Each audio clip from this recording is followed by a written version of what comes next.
Have you ever walked into a place and felt time stop?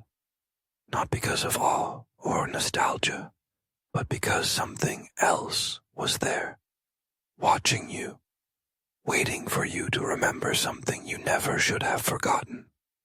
Tonight, I'm going to tell you about a house deep in a forgotten forest where time didn't just stop, it folded in on itself, and I was trapped inside it.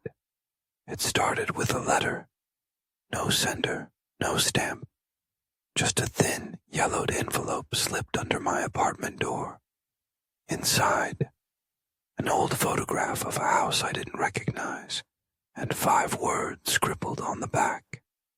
You left someone behind. Come. I almost threw it away, but something about the image, it clawed at the back of my mind. Days passed. I couldn't sleep, couldn't eat.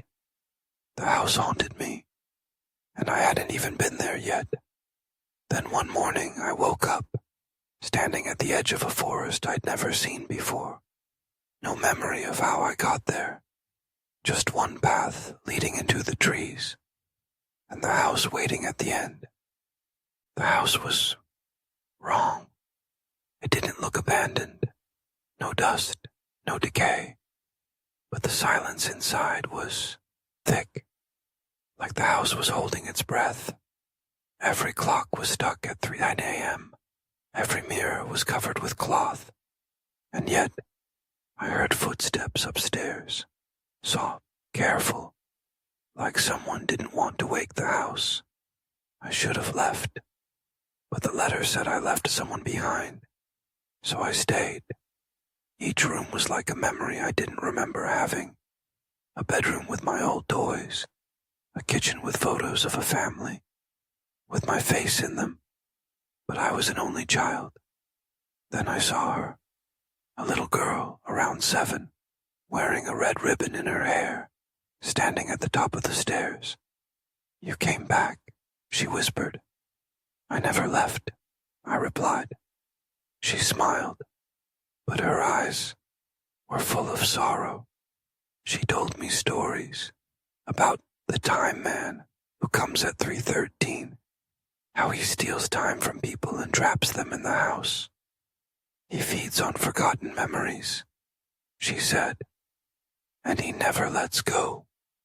I laughed at first until I tried to leave and found myself back in the same room over and over again.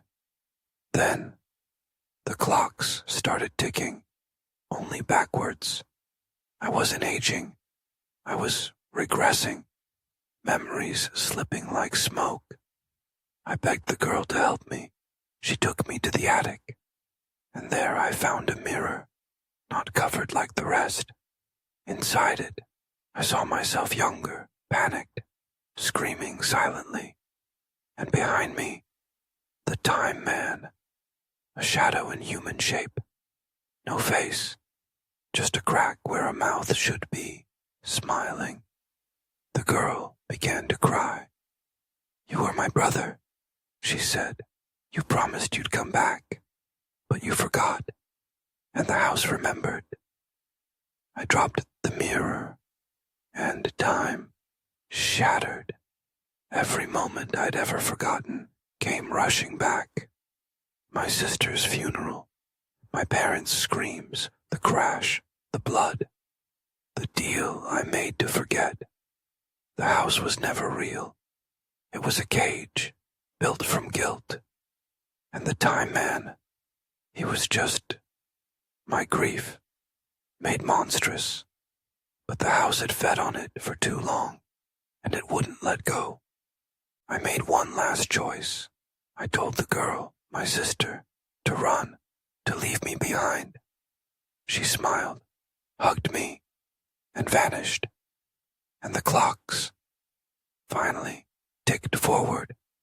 I woke up in my apartment, clocks ticking normally. The photo, gone. But sometimes, at exactly 3:13 a.m., I hear footsteps in the hallway and the soft voice of a girl, whispering, You came back. enjoyed this story, don't forget to like, comment, and subscribe for more tales that blur the line between memory and madness. Until next time, don't look at the clock and never ignore the knock at 3:30.